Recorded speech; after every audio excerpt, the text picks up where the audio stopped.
미국의 그 모 대학의 그 리서치 연구소에서 질문 가운데에 당신은 언제 가장 격분하는가 그런 질문이 한번 나온 적이 있습니다.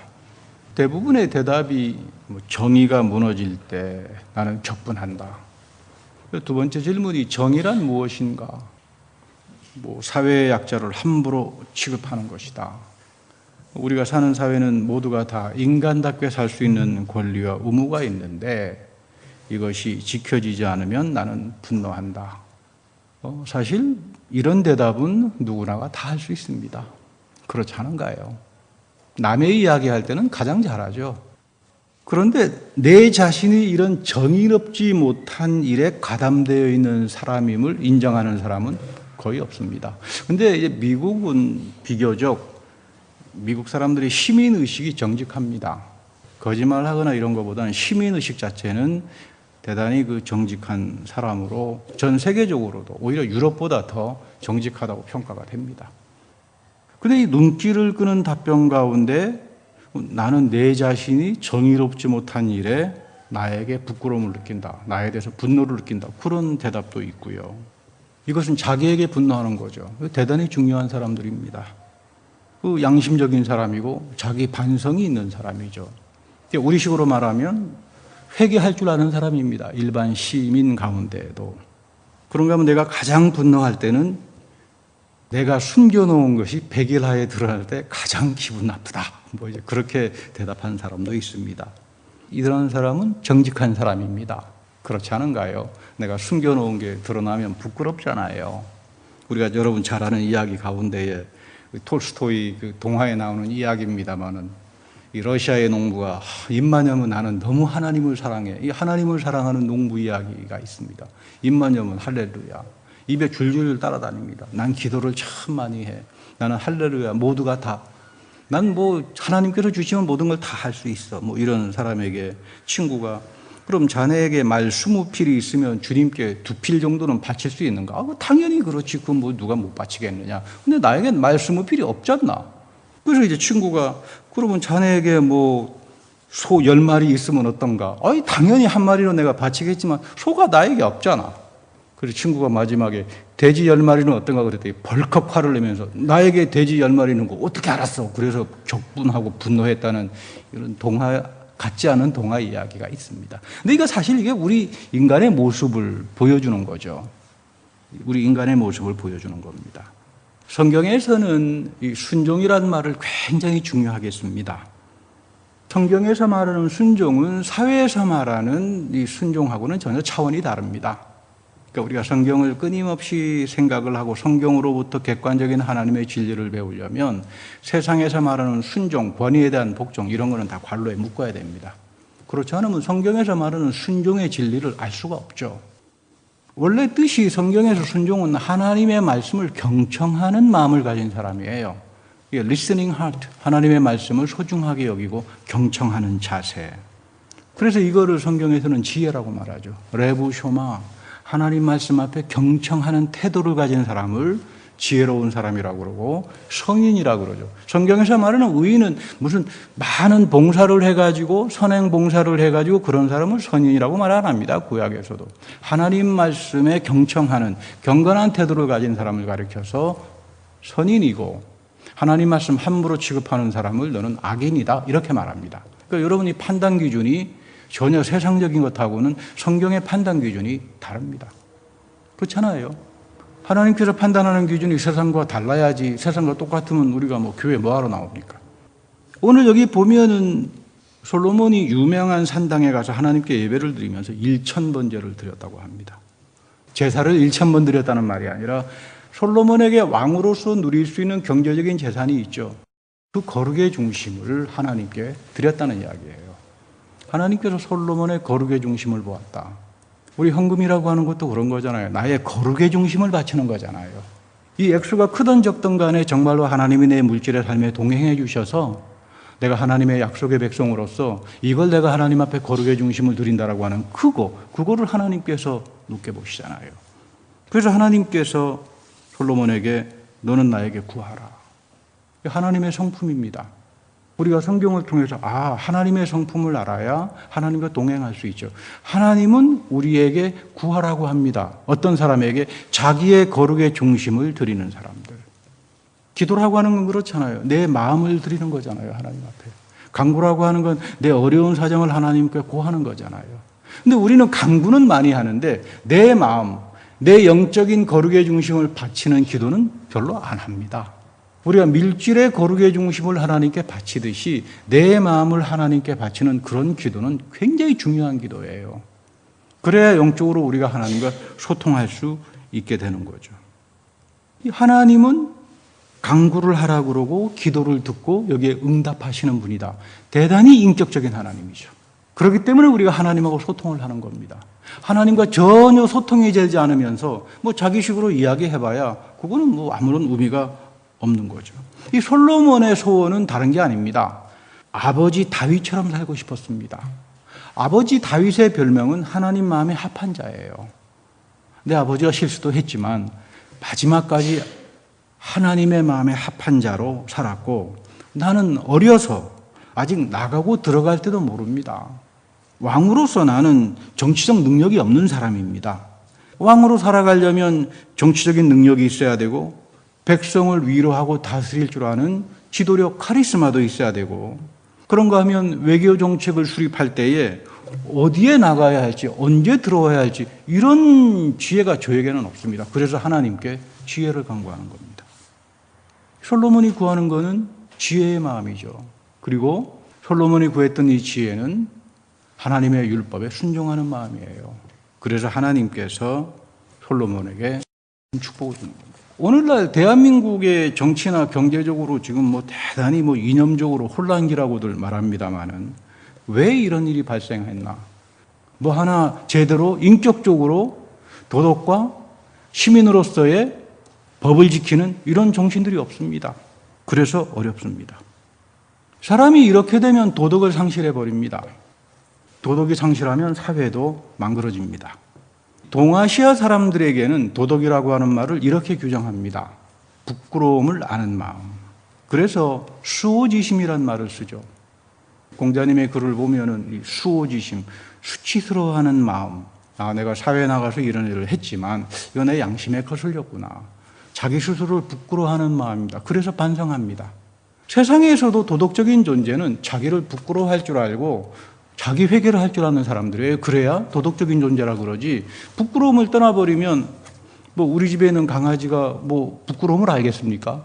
여기 가서 오줌도 싸고 여기 가서 응가도 하는데 그 부끄러움을 알면은 그거 못할 거 아닙니까? 그 사람은 짐승처럼 돼버린다 이 말이에요. 근데 사실은 가장 이거를 싫어했던 사람이 좌파 두목입니다. 이 목택동이라는 사람이 문화혁명을 일으키면서 도덕 없애버리자, 공자를 없애버리자. 그게 이 사람 문화혁명의 구호였습니다. 사람에게 부끄러워하는 마음을 없애니까 어마어마한 사람을 죽입니다. 대약진 운동 때 벌써 몇 천만, 거의 엄청 몇백만의 인구들이 문화혁명하면서 사람 죽이는 거 아무렇지도 않죠. 짐승이잖아요, 사람들이. 짐승 죽이는 거에 무슨 양심의 가책을 느끼겠습니까? 도덕이 망가져지면 이런 일들이 그대로 캄보디아에서도 그대로 나타납니다.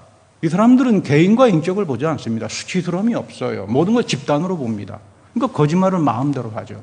사람을 사람으로 취급하지 않으니까 사람 죽이는 거 파리 목숨 아니겠어요? 이게 여러분 큰일 납니다. 우리 장애모라고 하는 중국의 아주 유명한 양심적인 영화 감독이 있어요. 여러분들 혹시 유튜브에 들어가셔서 인생이란 영화, 장애모 감독의 인생이란 굉장히 좋은 영화입니다. 이 영화를 보시면 중국 문화혁명 시대를 그린 영화예요. 거기 영화에 보면 부잣집 아들이 있습니다. 근데 아주 노름을 좋아해요. 그래서 자기네 집에서 하인으로 살았던 사람하고 맨날 노름에 즐기는데, 이 하인이 굉장히 노름을 잘해요. 아마 우리식으로 말하면 화투를 참 잘 쳤던 모양이에요, 이 하인이. 그래서 돈을 다 땁니다. 나중에 노름에 미치다가 보니까 자기 집 땅 문서, 집 문서까지 다 쫄딱 그 하인에게. 평생 하인으로 살았던 사람은 노름을 통해서 졸지에 부자가 됐는데 딱 문화혁명이 일어났습니다. 일어나자마자 맨 처음 부르조아로 목숨줄을 끊어가지고 인민재판을 받은 사람이 그 하인입니다. 그 모습을 노름을 해서 돈을 잃은 이 부잣집 이 자제가 그걸 보면서 한탄하는 말이 나오는데, 참 그 장혜무 감독이 그 그린 영화를 보면 이게 얼마나 사회가 구호와 선동과 거짓으로 시작되면 사람이 수치스러움을 잃어버리고 사람이 도덕을 잃어버리면 완전히 망나니가 되는구나. 사회가 그렇게 해서 망한다 이 말이에요. 근데 이 동아시아 사람들하고 달리 서구 사람들은 도덕을 그렇게 말 안 합니다. 도덕을 무슨 수호지심, 부끄러워하는 마음으로 보는 것이 아니라 책임, 양심으로 봅니다. 그러니까 책임과 의무로 보죠. 합리성으로 봅니다. 아, 저 사람은 도덕을 지키면 저 사람은 정상적인 사람이로구나 이렇게 봅니다. 합리적인 사람은 도덕을 지킵니다. 내가 미국 사회의 시민으로 살면서 세금도 내야 되고요. 시민으로서 권리가 있잖아요. 의무가 있잖아요. 이거를 지키는 사람을 합리적인 개인이라고 말합니다. 저런 책임적인 개인이 인권을 가지고 있다 이렇게 표현합니다.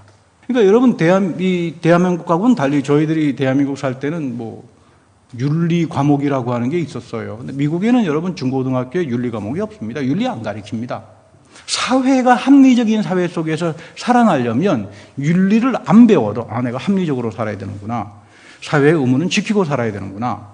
내가 어떤 공동체 속에 들어가게 되니 공동체의 기본적인 룰은 내가 지키고 살아야 되는구나. 그렇지 않으면 나는 아웃되는 사람이로구나. 나는 비합리적인 사람이로구나. 뭐 그렇게 해서 이 서구 사람들은 그렇게 사회를 다시 말하면 도덕적인 사회로 만들어갑니다. 그러다가 보니까 미국은 인권이 발전하죠. 많은 분들은 미국은 개인주의 사회라고 말하지만 개인주의 사회가 아닙니다. 사회계약론을 근거로 한 헌법, 개인의 시민, 도덕성, 시민사회에서의 공동체 안에서 개인의 책임과 양심, 이거를 이야기하는 나라가 미국이라는 사회고, 그래서 미국이 아직까지도 세계를 제패하는 정신적인, 인문학적인 굉장한 전통을 가지고 있는 나라가 사실은 이 미국입니다. 오늘 열왕기에 보면 솔로몬이 강구했던 지혜는 하나님의 율법을 지키는 겁니다. 그리고 여기에 순종하는 삶을 삽니다. 여러분, 하나님은 이스라엘 백성들하고만 계약 맺는 게 아니라 왕하고도 계약을 맺습니다. 왕하고 맺는 계약이 있죠. 우리 신명기 20장에 가게 되면 왕으로서 지켜야 될 규례가 있잖아요. 왕이 법을 지키고 합법적으로 다스리지 못하면 백성들의 삶은 참 고단해져 버리고 맙니다. 법 앞에서 모두가 다 평등해야 되잖아요. 뭐 부자는 뭐 적당히 해줘야 되고 가난한 사람은 막 법을 막 가혹하게 집행한다면 그런 사회를 우리가 합리적인 사회라고 말할 수 있겠습니까? 솔로몬이 어떻게 하면 백성을 합리적으로 재판할 수 있는 능력, 하나님 말씀에 의지해서 하나님 말씀을 경청해서 내가 율법의 책을 항상 내 옆에 끼면서 경청해서 이 백성들을 합리적으로 재판할 수 있는 능력을 저에게 주십시오. 이게 지혜죠. 이게 순종하는 마음입니다. 왜 우리가 하나님 앞에 순종해야 되는 줄 아십니까? 왜 우리가 하나님 말씀 앞에 순종해야 되냐 하면 순종하지 않으면 절대로 우리는 하나님의 성령을 받지 못하기 때문입니다. 하나님의 지혜를 우리가 얻지 못하기 때문입니다. 성경에서 지혜라고 하는 말은 성령으로 표현되기도 합니다. 이런 분별의 지혜, 이 총명한 마음이죠.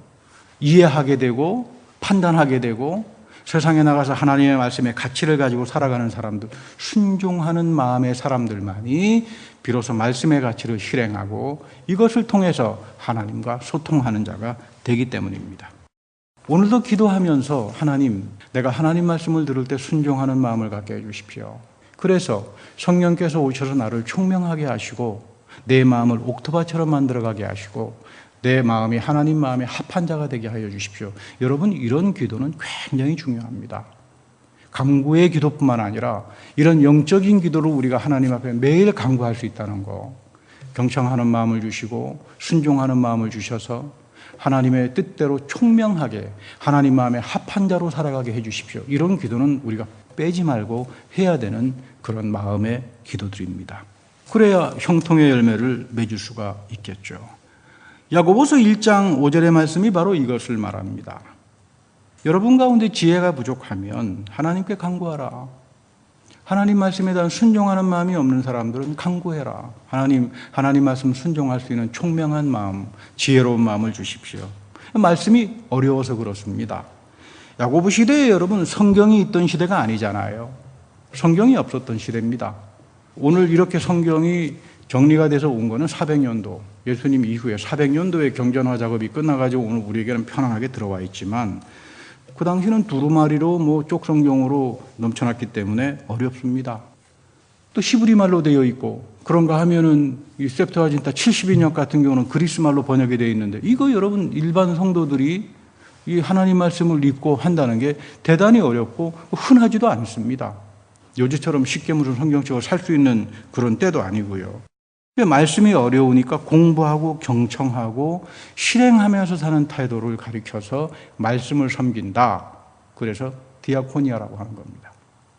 봉사라고 하는 말은 말씀을 섬기는 사람들만이 봉사를 할 수 있습니다. 물론 세상 사람들도 선행을 하고 봉사를 하겠지만 하나님 마음에 합한 봉사는 말씀을 섬길 줄 아는 사람들, 말씀에 디아코니아를 하고 말씀에 순종을 하고 지혜와 총명한 마음을 가진 사람들이 하는 선행과 태도와 언어와 모든 것들이 하나님 마음에 합하지, 이거를 넘어서는 것은 성경은 악인으로 규정해버리는 겁니다. 그래서 하나님 말씀이 매섭습니다. 이거 아니면 저거밖에 없어요. 양자택일 적당하게, 한쪽은 적당히 바알식으로 세상에 같이 갖다 붙이고 한쪽은 적당히 교회, 이렇게 해가지고 성경은 절대로 그런 거를 허락하지도 않습니다. 근데 그 당대는 성경을 구하기도 어렵고 하나님 말씀을 제대로 못 배우니까 이단 사상들이 참 많았어요. 그래서 이단들이 말씀을 가지고 거짓말을 합니다. 사람들을 미혹시킵니다. 그래서 성경에서는 영혼을 사냥질 당한다고 그러죠. 여러분, 이단 사상에 영혼이 사냥질을 당한 사람은 참 비참합니다. 이 잘못된 사상에 미혹당하기 시작하면 인생은 비참해져 버리는 거죠. 이런 사람들이 두 마음을 품습니다. 두 마음을 품는 사람들이 어떤 사람들입니까? 미혹당한 사람들이에요. 난 똑똑하니까 두 마음을 품어서 이것도 견뎌보고 저것도 견뎌보고 이렇게 합니다가 아니라 미혹당한 사람들이에요. 성경은 그렇게 말합니다. 그러니까 야고보는 이런 사람들은 안정이 없다. 두 마음을 품으니까 안정이 없습니다. 이해를 제대로 할 수가 없습니다.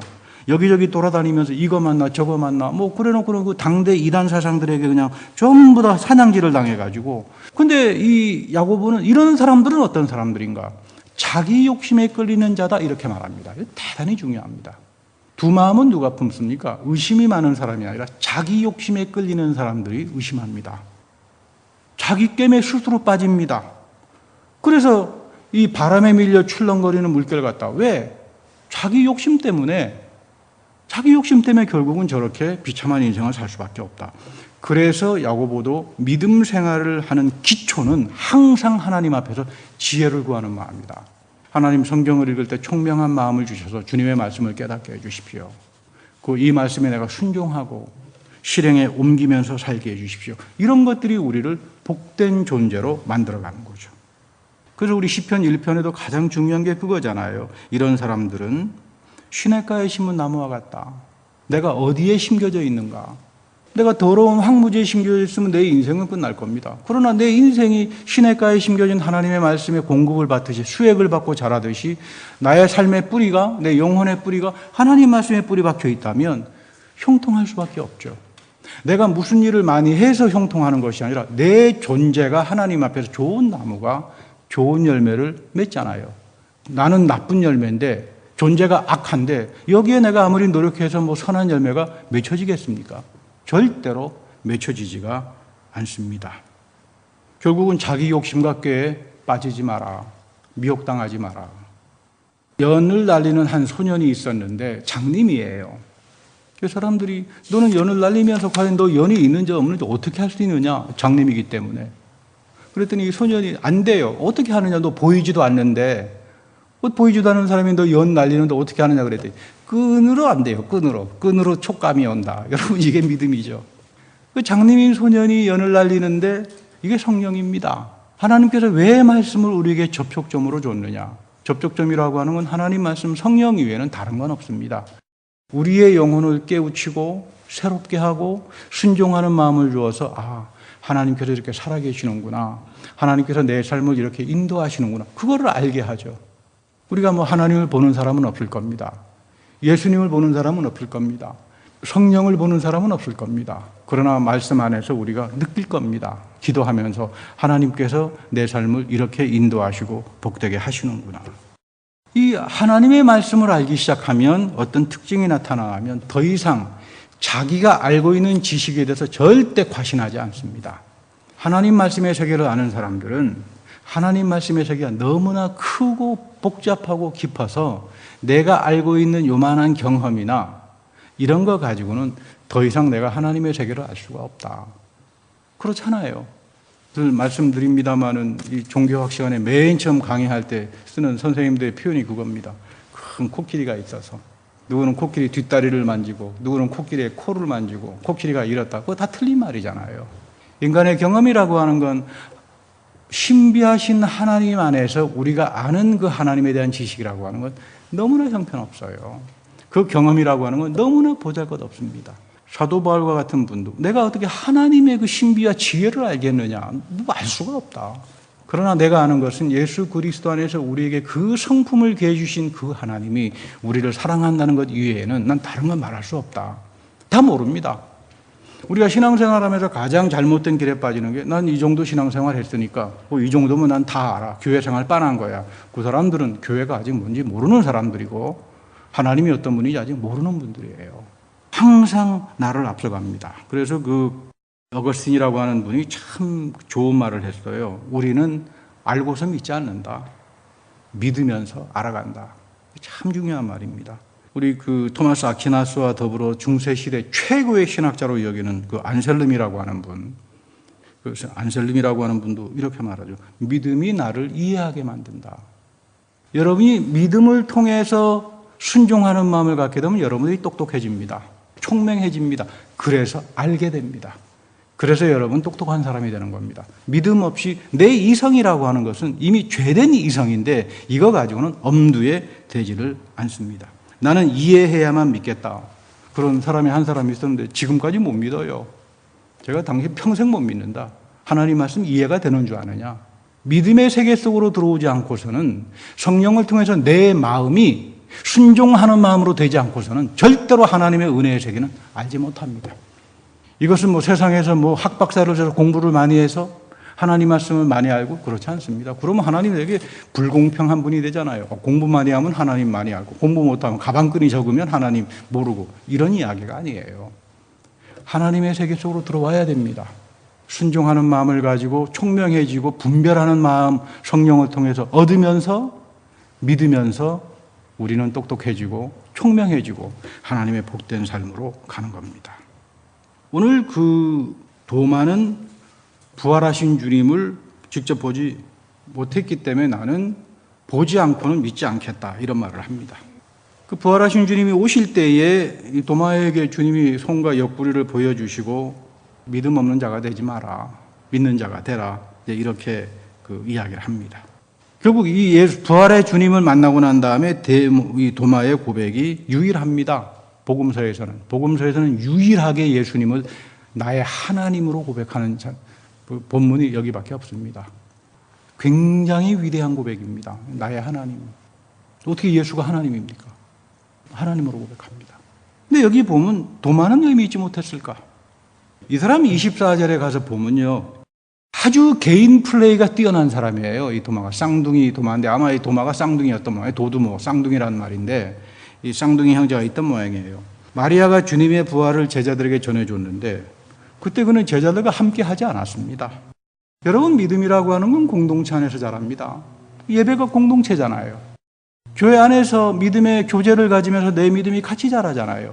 그래서 가급적이면 교회 안에서 믿음이 좋으신 분하고 친구하는 게 좋죠. 그러니까 맨날 시험에 드는 사람하고는 가까이 할 필요가 없죠. 가봐야 시험밖에 안 되잖아요. 전념됩니다. 믿음도 전념이 되지만 시험도 전념이 돼요. 근데 이 사람은 개인 플레이가 워낙 뛰어난 사람이어서 공동체에 같이 속하지 않습니다. 자꾸 이렇게 잘 돌아다니던 사람인 것 같아요. 여기저기 잘 돌아다니고 편견이 심하고 뭐 이런 사람이었죠. 그러니까 은혜와 축복을 받지 못합니다. 혼자 똑똑하게 생각하고 살아가니까 혼자 개인 플레이 하니까 뭐 여기에 뭐가 있겠습니까? 근데 여러분 도마라고 하는 사람을 곰곰이 연구해 보면 11장에 요한복음 11 가게 되면 예수님께서 나가서 죽었다는 소식을 듣고 베다니 집에 가잖아요. 근데 제자들이 말립니다. 위험합니다. 거기 가면 위험하니까 지금 예수님 현상금 붙어가지고 지금 뭐 잡으려고 하니까 가지 마십시오. 예루살렘 근처에 베다니가 있으니까 가급적이면 예루살렘 근처에 얼씬하지 마십시오. 다 말리는데 도마가 갑자기 무슨 소리냐. 우리가 주님과 함께 죽고 함께 살아야지. 대단히 의협심이 강한 사람으로 보이는데 정작 예수님 십자가 질 때는 얼굴도 안 나타나요, 이 사람. 그렇잖아요. 예수님 정작 그 십자가 죽을 때 도마 나타나 얼굴이라도 비쳤다는 말 나옵니까? 뺑소리 치고 말죠. 이거 아주 비겁하고 말을 거짓말을 밥 먹듯이 하는 사람이라고 하는 걸 알게 됩니다. 이거 앞뒤가 전혀 안 맞는 사람이죠. 그런가 하면 십자장에 가게 되면 최후의 만찬 때 예수님께서 성만찬을 베풀어 주시면서 내가 이제 얼마 안 남았다. 내가 십자가 지기 전에 이 유월절을 기념하면서 그리고 이것은 나의 몸이고 보혈이다. 그리고 내가 이 삶을 교회를 통해서 이어가겠다 하니까 예수님께서 그렇게 말씀하시죠. 내가 어디로 가는지를 너희들이 다 알지 않느냐. 예수님께서 제자 훈련들을 한 3년 하시면서 수천 번 이야기하지 않았겠습니까? 예수님의 사역에 대해서. 내가 하나님의 어린 양으로 왔고 내가 십자가를 지어야 되고 그리고 부활의 삶으로 가고 아무튼 수차게 이야기했으니까 이제 더 이상 마음에 근심하지 마라. 하나님께서 다 동행하실 거다. 그 제자들은 아무 말도 하지 않았는데 또 도마가 또 조여하고 또 이야기를 합니다. 침묵을 깨고 주님 근데 그 대답이 참 희한해요. 주님이 어디로 가시는지는 모르는데 저희가 어떻게 그 길을 알겠습니까? 기가 막힌 사람이죠. 아마 예수님께서 3년 동안 한 수천 번 이야기하지 않았겠습니까? 복음에 대해서. 근데 지금 뭐라고 합니까? 모른대요. 그러니까 이 사람은 주님 쫓아다니면서 자기 볼일 다 보고 항상 게임 플레이하고 그러니까 남들은 다 하는데 자기는 몰라요. 저 같았으면 아주 혼쭐을 냈으면 좋겠는데 예수님께서 참 좋으신 분이에요. 도마에게 나타나서 보여줍니다. 너는 나를 만져봐서야 믿느냐. 오히려 나를 보지 않고 믿는 자들이 더 복된 자들이다. 우리가 여러분 복된 사람들입니다. 내 마음에 하나님 말씀을 들을 때, 성경을 읽을 때 믿어지는 마음이 생기고 순종하는 마음이 생기고 총명해져서 하나님의 그 성품을 내가 깨닫는 자리로 가기 시작하는 사람들은 정말로 여러분 복된 자들이에요. 이 복이, 이 그리스도의 축복이 여러분들의 인생을 참으로 형통하게 하는 겁니다. 그러나 부활하신 그리스도를 만난 도마는 그 팔레스타인에서 가장 먼 곳인 인도까지 가서 선교를 하다가 순교를 당합니다. 우리가 흔히 알고 있는 도마복음이라고 하는 건 도마하고는 아무런 상관이 없습니다. 도마가 워낙 위대한 이름이기 때문에 2세기 때 많이 교인들이 이단 종파의 사람들이 도마라고 하는 이름을 갖다 붙여가지고 그 자기네 경전으로 썼지 기독교하고는 아무런 상관이 없는 책입니다. 근데 도마가 인도에서 순교한 것은 그동안 60년대까지만 하더라도 믿지 못했습니다. 어떻게 무슨 팔레스티나에서 그 먼 인도까지 어떻게 갈 수가 있었겠느냐, 도마가. 이 성경을 보면 도마의 이 캐릭터랄지 인물이 영 형편없고 말이 앞서고 혼자 돌아다니고 자기 멋대로 하는 이런 형편없는 인간성을 가진 사람이 어떻게 그 인도까지 가가지고 순교를 할 수 있느냐 그러다가 60년대에 고고학을 통해 가지고 이것이 역사적 사실로 증명이 됩니다. 인도에서 도마가 세운 첫 번째 교회가 인도에 있는데 이제 거기 가보면 그 성도마 교회에 예수님의 동상이 이렇게 서 있는데 두 손이 잘려 있는 없는 동상이에요. 그래서 왜 이 예수님 동상이 왜 이렇게 두 손이 없느냐 그랬더니 성도마가 그렇게 전했답니다. 나는 이 두 손으로 주님의 부활의 몸을 만져본 사람이다. 그러니까 나는 앞으로 평생을 우리 주님의 두 손 노릇하면서 내가 살 거다. 그래서 이 성도마 교회 전통, 인도의 도마 교회 전통은 대단히 그 디아코니아 전통이 굉장히 강합니다. 도마의 신앙 고백, 당신은 나의 주님 아도나이요, 그리고 나의 하나님입니다. 기독교인이 된다는 것은 이 예수 그리스도 안에서 살아계신 하나님이 우리에게 오셨고 새 언약을 통해서 그 놀라운 하나님의 사랑이 나에게 임재할 때 우리도 예수 그리스도 안에서 나의 하나님, 나의 아도나이, 나의 주님을 고백할 줄 아는 사람들, 이 사람들이 순종하는 사람들이고 이 사람들이 총명한 마음을 갖는 사람들이고 이 사람들이 지혜로운 마음을 갖는 사람입니다. 항상 기도할 때 간구해야 됩니다. 주님, 나에게 순종하는 마음을 주십시오. 나에게 하나님 말씀을 경청하는 지혜를 허락하여 주십시오. 그 여러분 믿음 생활이라고 하는 건 한 번에 절대 끝나지 않습니다. 평생 이어가면서 내 삶이 항상 새로워지는 겁니다. 주님께서 말씀합니다. 너는 나를 보았기 때문에 믿느냐? 그러나 보지 못하고 믿는 자들은 더 복된 자들이다. 이런 주님의 축복이 여러분들에게 임하기를 기원합니다. 다 같이 기도하겠습니다. 하나님, 우리는 보지는 못하지만 주께서 성령을 우리의 마음에 부어주셔서 주의 말씀을 사랑하게 하고 주의 말씀을 경청하게 하고 그 말씀대로 살게 해주심을 감사합니다. 내 영혼의 거룩을 항상 주님께 바치게 하시고 늘 순종하는 마음을 우리에게 허락하여 주셔서 살아계신 주님과 동행하는 그런 복된 인생이 다 되게 하여 주옵소서. 우리 구주 예수 그리스도의 이름으로 감사하며 기도드립니다. 아멘.